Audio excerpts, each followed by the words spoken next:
قل هل ننبئکم بالاخسرین اعمالا. اچھا جی بات آپ کو بتاؤں، صاحب کا بڑا جوڑ ہے بہت ساری باتوں کے ساتھ. ایسا کرنے والے جو لوگ دنیا میں اللہ تعالیٰ کے علاوہ نبیوں کو، خاص طور پر عیسائیوں میں، یہودیوں میں، عیسائیوں میں اور بھی زیادہ، عیسائیوں کا شرک تو بہت ہی واضح ہے. انہوں نے مجسمے بنائے ہوئے ہیں، مریم کا مجسمہ، عیسیٰ علیہ السلام کا مجسمہ. اور تو کہا کہ اچھا لیکن یہ شرک بھی کر رہے ہیں عیسیٰ علیہ السلام کو، مریم کو، روح القدس کو، جبرائیل کو خدائی میں اللہ کے ساتھ شریک کرنے کے بعد یہ جس چیز پر ناز کرتے ہیں وہ اپنی خدمت خلق پر، کہ اعمال پر بعض صورتوں میں. تو کہا جا رہا ہے کہ اللہ تعالیٰ اس کے لیے ایک اصول مستقل بیان کر رہے ہیں. قل هل ننبئکم بالاخسرین اعمالا. اللہ تعالیٰ فرما رہے ہیں کہ آپ ان سے کہیے، یعنی آپ اپنے مخاطبین سے کہیے کہ میں تم کو وہ لوگ بتاؤں جو اعمال کے اعتبار سے سب سے زیادہ خسارے میں رہیں گے.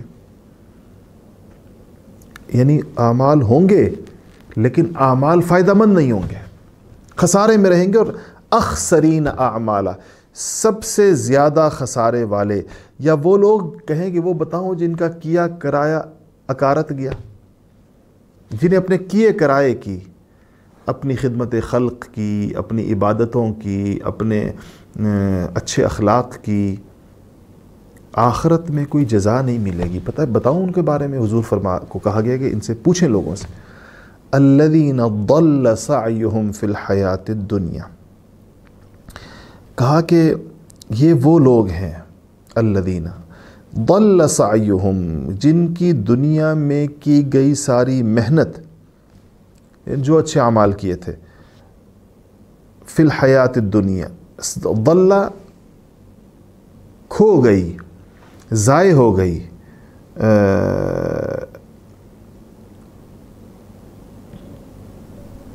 کیا چیز ضائع ہو گئی؟ سعیہم فی الحیات الدنیا، دنیا کی زندگانی کی ان کی ساری بھاگ دوڑ، دنیا کی زندگی میں انہوں نے جو مشقتیں کی، جو بھاگ دوڑ کی، وہ ساری ضائع ہو گئی. اور وہم یحسبون انہم یحسنون صنعا، اور وہ دنیا میں یہ سمجھتے رہے کہ ہم اپنے لیے کوئی آخرت کا سامان کر رہے ہیں. اس کا مطلب ہے کہ کافروں کے نیک اعمال اس سے مراد ہے، کافروں کی نیکیاں مراد ہے. کافر بھی تو نیکی کرتے ہیں نا، خدمت خلق کرتے ہیں، رفاہی خدمات کرتے ہیں، مشنری ادارے ہوتے ہیں، وہ تعلیم کا کام کرتے ہیں، وہ ہسپتال بناتے ہیں، دنیا میں بڑے بڑے مشنری ہاسپٹلز ہیں. یہ سارے نیکی کے کام، نیکی کی نیت سے کیے جا رہے ہوتے ہیں. پادری شادیاں نہیں کرتے اپنی روحانیت کے نام پر، اور آپ کو عبادت کے تصورات تو ملیں گے، لیکن قرآن کیا کہہ رہا ہے اس بارے میں کہ سب سے زیادہ اعمال کے اعتبار سے خسارے میں وہ لوگ ہیں جن کی دنیا میں کی گئی تمام کوششیں اکارت گئیں، ضائع گئیں، اور وہ دنیا میں یہ سمجھتے رہے اپنی جہالت کی وجہ سے کہ ہم کوئی بہت اچھا کام کر رہے ہیں جس کا ہمیں کیا ہوگا، بہت فائدہ ہو. اچھا، اس کے ایک مطلب یہ بھی ہے، اللہ تعالیٰ معاف فرما دے. ایک تو کافر عقیدہ خراب ہے تو عمل قبول ہی نہیں آخرت کے اندر، چونکہ توحید نہیں، رسالت نہیں، تو اعمال تو قبول نہیں. ایک اس کا مطلب یہ بھی ہو سکتا ہے کہ اس سے ریاکار لوگ مراد ہوں، وہ لوگ جو دنیا میں کام تو کرتے رہے اور ساتھ ساتھ ریاکاریاں بھی کرتے رہے، کام مخلوق کے لیے کرتے رہے، اور یہ سمجھتے رہے کہ اس پر آخرت میں بھی اجر ملے گا. لیکن چونکہ اگلی آیات بتا رہی ہیں زیادہ وضاحت کے ساتھ کہ کون لوگ مراد ہیں، وہ مزید کھول رہی ہے اس بات کو، کس امکان کو تقویت دے رہی ہے اگلی آیت. یعنی ان لوگوں کا مصداق بیان کیا جا رہا ہے. اولئک الذین، یہ وہ لوگ ہیں، کفروا بآیات ربہم، جو اپنے رب کی نشانیوں کا انکار کرتے تھے، جو اپنے رب کی آیتوں کا انکار کرتے تھے، وَلِقَائِهِ، اور اللہ تعالیٰ کی ملاقات کا بھی، یعنی نہ اللہ تعالیٰ کی نشانیوں کو مانا، نہ کبھی یہ خیال ہوا کہ ایک دن اللہ کے سامنے پیش ہونا ہے. تو فَحَبِطَتْ أَعْمَالُهُمْ، تو پھر ان کا کیا کرایا سارا برباد کیا. ان کی ساری محنت ضائع ہوئی۔ اور کیسے ضائع ہوئی؟ اللہ تعالیٰ فرما رہے ہیں کہ فَلَا نُقِيمُ لَهُمْ يَوْمَ الْقِيَامَةِ وَزْنًا، ہم تو قیامت میں ان کے اعمال کو تولنے کے لیے کوئی میزان ہی قائم نہیں کریں گے۔ یہ نہیں کہ ان کے اعمال میزان پہ جا کے گھٹ جائیں گے، میزان پہ تو جو عمل آئے گا اس کا کوئی نہ کوئی وزن ہوگا نا، ان کے تو اعمال کا وزن ہی کوئی نہیں ہے جو کچھ بھی کیا ہے۔ اور ظاہر بات ہے کہ یہ اس سے صاف پتہ چلتا ہے کہ ان کے اعمال کا وزن نہ ہونے کی وجہ ان کا عقیدہ درست نہ ہونا ہے، کیونکہ اسی کے عمل کا کوئی وزن نہیں ہوگا۔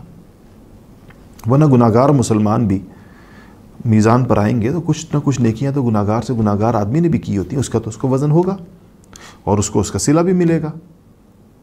کم پڑ جائیں گی تو سزا ملے گی، لیکن کاؤنٹ تو ہو رہی ہے نا، ان کی تو کاؤنٹ نہیں ہوں گی نا، کیونکہ کہہ دیا کہ فَلَا نُقِيمُ لَهُمْ يَوْمَ الْقِيَامَةِ وَزْنًا، ہم قیامت کے دن ان کے کاموں کے لیے کوئی میزان ہی قائم نہیں کر رہے۔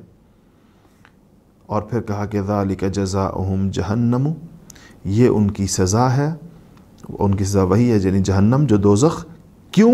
بما کفروا، کہ اس بات پر کہ انہوں نے کفر کیا، وَاتَّخَذُوا آیَاتِي وَرُسُلِي هُزُوًا، اور کفر کے بعد کیا کیا اللہ فرماتے ہیں، کہا کہ اس کے بعد میری آیتوں اور میرے پیغمبروں کا مذاق اڑایا۔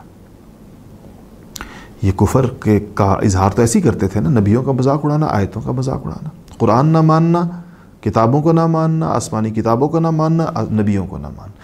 اللہ فرما رہے ہیں یہ جہنم اس کی جزا ہے ان کو، اور نیک اعمال اکارت گئے۔ اور یہ سب سے زیادہ بدقسمت اس لیے ہے کہ نیک اعمال کیے بھی اور فائدہ کوئی نہیں ہوا، اور فائدہ نہ ہونے کی وجہ کفر ہے۔ اب آپ کو یہ چیز کتنی واضح ہو گئی کہ نیک اعمال کو آخرت میں کارآمد ہونے کے لیے عقیدے کی درستگی ضروری ہے، یعنی توحید، رسالت اور جو دین کی ضروریات، ایمان مفصل، ایمان مجمل جو ہمارے یہاں بیان کیا جاتا ہے، عقائد کی تفصیلات، آمنت باللہ و ملائکتہ و کتبہ و رسلہ والیوم الآخر، اور تقدیر وغیرہ، ان چیزوں پر ایمان، یہ ضروری ہے آخرت میں کسی عمل کی جزا پانے کے لیے۔ اس کے بغیر آخرت میں عمل کی جزا قرآن بتا رہا ہے کبھی بھی نہیں ملے گی۔ ہاں یہ ضرور آتا ہے بعض احادیث میں کہ ان کافروں کو دنیا میں ان کی نیکیوں کا بدلہ، یعنی اگر انہوں کو اچھے کام کیے، لوگوں کی خدمت کی ہے، دعائیں لی ہیں کسی کی، تو وہ دنیا ہی میں پورا کر دیا جاتا ہے، دنیا میں نمٹا دیا، چگا دیا جاتا ہے، اس کے بدلے میں کوئی دنیا کی چیزیں دے دی جاتی ہیں، حساب کتاب برابر کر دیا جاتا ہے، آخرت کے لیے کوئی چیز نہیں چھوڑی جاتی۔